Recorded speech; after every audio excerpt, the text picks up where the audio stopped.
ሰላም ሰላም ከመይ ቀኒኽን እኳ ኣብ ደሓን መጻኽን ኣብዛ ቻነለይ ናይ ሎሚ መደበይ ከዓ ናይ ዘይቲ ርእሲ ፀጉሪ ሒዘልክን መጽአ ብግቡእ ኣሰራርሓ ከመይ ጌርና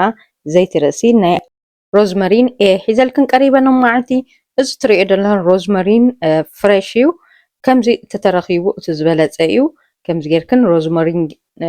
ፍሬሽ ረኺብክን ተሰሪሕክን እቲ ዝበለፀ ዘይቲ ርእሲ ማለት እዩ ንፀጉርና እንተዘይኮይኑ እቲ ንቁፅ ኣብ ስታይ ዝርከብ ኣብ ሱፐርማርኬት ዝርከብ ማለት እዩ ኣብ ከምኡ ክትገዝኦ ትኽእላ ኢኽን ወላዚ ኣብ ሱፐርማርኬት ስለ ዝርከብ ኣብኡ ክትገዝኦ ትኽእላ ኢኽን መጀመርታ ኣነ ነዚኣ ሮዝመሪን ፅቡቅ ጌረ ሓፂበያ ኣለኹ ብዝቕፅል ሓፂበ ቁርብተይ ኣንቅፅ ኣቢለያ ማለት ብሶፍቲ ጌረ ብድሕሪኡ ናብዚኣ ትሪእያ ዘለኽን ገምጢለያ ኣለኹ ግን ክትሓፅቦ ኣለክን ፅቡቅ ጌርክን እዚ ትሪኦ ዘለኽን ከዓ ኣብ ሱዳ ማለት እዩ እዚ ኣብ ሕምባሻ ንእትዎ ማለት እዩ እንተዘይተጋግሆ ሽሙ ማለት እዚ ዘርእየክን ዘለኹ ኣብ ዓኸ እዩ እቲ ዝበለፀ ንፀጉርና ካልኣይ ከዓ እዚ ዘርእየክን ዘለኹ ዝነቐፀ ሮዝመሪን እዩ እቲ ዝበለፀ ንፀጉርና ማለት እዩ ካልእ ከዓ እዚ ኮኮናት ኦይል እዩ ኮኮናት ኦይል ትጥቀማ እንተኮይንክን ንፀጉርክን ዝሰማማዓክን እንተኮይኑ ተጠቀማሉ ኢኽን ዘይሰማማዓክን እንተኮይኑ ግን ኣይትጥቀምኦ ክብለክን ይደሊ ኮኮናት ኦይል ፍርቂ ብኬሪኤ ተጠቂመ ብዙሕ ኣይጥቀምን ኣነ ሓደ ግዜ ዝጥቀሞ ኮኮናት ማለት እዩ እዚ ክሪአክን ፀናሕኩ ከዓ ናይ ኦሊቭ ኦይል ኤክስትራ እዩ እቲ ዝበለፀ ንፀጉረይ ኣነ ኦሊቭ ኦይል እየ ዝጥቀም ኩሉ ግዜ ማለት እዩ ሕጂ ከምዚኣ ጌርና ሕውሱ ኣቢልና ናብ ናይ ውዒ ክንእትዎ ኢና ማለት እዩ ከምዚኣ ጌረ ዝገብራ ዘለኹ ኣብ ትሕቲ ድስቲ ንእሽተይ ትሕት ዝበለ ማለት እዩ ማይ ዘለዎ ኣብ ከምኡ ጌርክን ክሰክትቶ ኣለክን ምክንያቱ እቲ ዘይቲ ከይባላሾ ማለት እዩ ከምዚኣ ጌርና እንዳረኣናያ ከይሕዘልና ወይ ዝኾነ ነገር እቲ ማይ ግን ኣይነብዝሖ ምክንያቱ ዝኾነ ናብቲ ዘይቲ ከይነጥረና ምንታን ሕጂ ከምዚኣ ጌረስ ን20 ደቂቕ ከምዚኣ ጌረ ኣዊዐዮ ኣለኹ ማለት እዩ ክዘሕለለይ ኣፅኒሐዮ ብድሕሪኡ ከምዚኣ ትሪእያ ዘለኽን ንክዘሕለለይ ቁርብተይ ተፀበየ ማለት እዩ ልዕሊ 20 ደቂቕ ኣብ ሓዊ ግን ብዙሕ ኣይተፅንሖ እንዳረኣኽን ከዓ ክጥቀምኦ ኣለክን ብከምዚኣ ጌርክን ክተፅልልኦ ትኽእላ ኢኽን እቲ ዝበለፀ መፅለሊ እዚ እዩ ማለት እዩ እቲ ዘይቲ ፊልተር ኮይኑ ንክወፀልክን ዝኾነ ነገር ክኣትዎ ከምዘይብሉ ማለት እዩ ሕጂ ከምዚኣ ጌረ ኣፅሊለያ ኣለኹ እዚ ናይ ሎም መዓልቲ ሒዘልክን ቀሪበ ዘለኹ ናይ ሮዝመሪን ዘይቲ እቲ ዝበለፀ ኣሰራርሓ ከምዚኣ ጌርክን ተጠቀማ ኢኽን እዚ ዘርእየክን ዘለኹ ብላክ ካስትል ኦይል እዩ ኣነ ዝጥቀሞ ሕጂ ግን ኣቋሪፀ ኣለኹ ከምዚኣ ጌረ ሰሪሐ ንፀጉረይ ከምዚኣ ጌረ ክጥቀማ እምበር ገዚኤ ዝጥቀም ነይረ እዚ ዘርእየክን ዘለኹ ቪታሚን ኢ እዩ ንፀጉርና እቲ ዝበለፀ ንከይሰባበር ዝሕግዞ ማለት እዩ እቲ ዝበለፀ ኩሉ ፕሮዳክት ናይ ሎሚ ይእትዮ ዘለኹ እቲ ብላክ ካስትል ኦይል ናይ ሮዝመሪን እየ ዝጥቀሞ ነይረ ማለት እዩ ሕጂ ግን ምግዛእ ኣቋሪፀ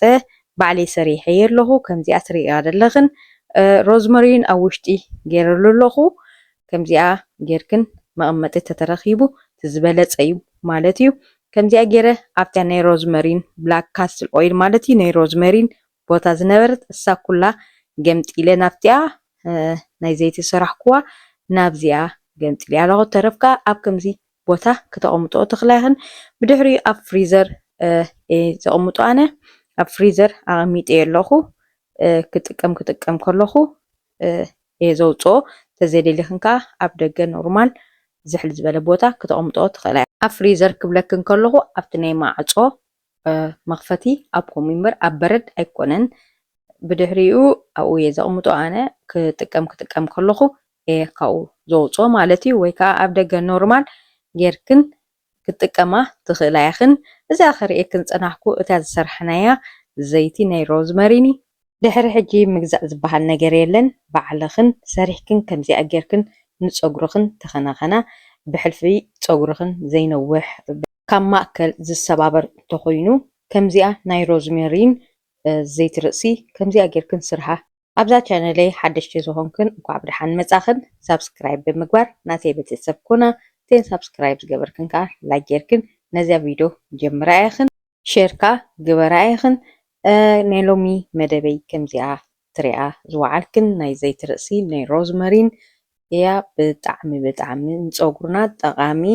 እዩ ወላ ከይተሓፀብክኖ ሶሙን ክትፀንሓ ትኽእል ኣይኽን ዘይቲ ርእሲ ምስ ገበርክን ማለት እዩ ተደሊኽንካ ናይ ንጎ ጌርክን ዘይቲ ርእሲ ናይ ምሽት ክትሕፀብኦ ትኽእል ኣይኽን ማለት እዩ ናትክን ከከብ ናትክን ድሌት ማለት እዩ ናይ ሎሚ ብጣዕሚ ንርእሰይ ዝተሰማምዖ ዘይቲ ርእሲ እዩ ቅድሚ ሕጂ ዝገዝኦ ነበርኩ ብላክ ካስትል ኦይል ናይ ሮዝመሪን ወይ ከዓ ኦሊቭ ኦይል እየ ዝገዝእ ነይረ ብጣዕሚ ኦሊቭ ኦይል ብሕልፊ ንፀጉረይ ብጣዕሚ ዝሰማምዖ ብሕልፊ ፀጉርኽን ካብ ማእከል ዝሰባበር ተኮይኑ ኦሊቭ ኦይል ተጠቀማ ብጣዕሚ ፅቡቅ ንፀጉርካ ማለት እዩ ዕብየት ኩሉ ነገር ዝገብሮ እዩ ሞይስቸራይዘር ኩሉ ዝገብሮ ማለት እዩ ኣነ ኦሊቭ ኦይል ብጣዕሚ ዝጥቀም ፀጉረይካ ከም ዝትሪኦ ብጣዕሚ እዩ ዝሰማምዖ ወላ ኣለስልስ እዩ ዘብሎ ሓደ ግዜ ከዓ ከምዚ ስፕሬይ ይጥቀም እየ ናይ ሮዝመሪ ማለት እዩ ሮዝመሪ ንቕፅ ዝበለ ምስ ማይ ሓዊስክን ኣባዓኸ ምስኡ ኣበሱዳኻ ምስኡ ጌርክን ብጣዕሚ ንፀጉርክን ብሕልፊ ዝሰባበር ተኮይኑ ተጠቀማሉ ብጣዕሚ ፅቡቅ ኣነ ከምኡ እየ ዝጥቀም ሓደ ግዜ ኣብዚ ናይ ግንባርክን ብሕልፊ ግንባርክን ንውሽጢ ፀጉርክን ማለት እዩ ስግስግ ኢሉ ንውሽጢ ዝኣተወ ብዝኾነ ነገር ዝተቀያየረ ማለት እዩ እሱ ተጠቀምኦ ብጣዕሚ እዩ ንፀጉርክን ከንውሕ ይኽእል እዩ ወላ ንኣወዳት ብጣዕሚ ጠቃሚ ብሕልፊ ኣወዳት ከምዚ ኣብ ማእከል ብርሕ ዝበሉ ማለት እዩ እቲ ኣበሱዳ ወላ ኣባዓኸ ሮዝመሪን ብሓንሳብ ኣብ ማይ ኣሊኽካ ተጠቀምሉ ኢኹም ብሕልፊ ኣብ ማእከል ብርሒ ዘለኩም ማለት እዩ ፀጉርካ ክበቁል ስለ ዝኽእል ብከምኣ ጌርኩም ተጠቀምሉ ንኩላትክን ማለት እዩ ብሕልፊ ግንባርክን ስግስግ ኢሉ ንውሽጢ ፀጉርክን ዝኣተወ እሱ ክትጥቀምዎ ኣለክን ኖርማል ብማይ ጌርክን ክትጥቀምዎ ትኽእል ኣይኽን ኩሉ ሕውሱስ ኣቢልክን ኣብ ማይ ኣሊክን ን24 ሰዓት ኣሊክን ብስፕሬይ ጌርክን ክትጥቀምዎ ትኽእል ኣይኽን ናይ ሎሚ መደበይ እዚኣ ናይ ዘይቲ ርእሲ እያ ከምዚኣ ጌርክን ሰሪሕክን ተጠቀማ ዘይቲ ርእሲ ኣይትግዛኣ ቀሊሉ ኣሰራርሕኡ ከምዚኣ ጌርክን ፀጉርክን ተኸናኸና ንሓደ ዘይቲ ርእሲ ክትገዝእ ብጣዕሚ ክቡር ብሕልፊ ኣነ ካስትል ኦይል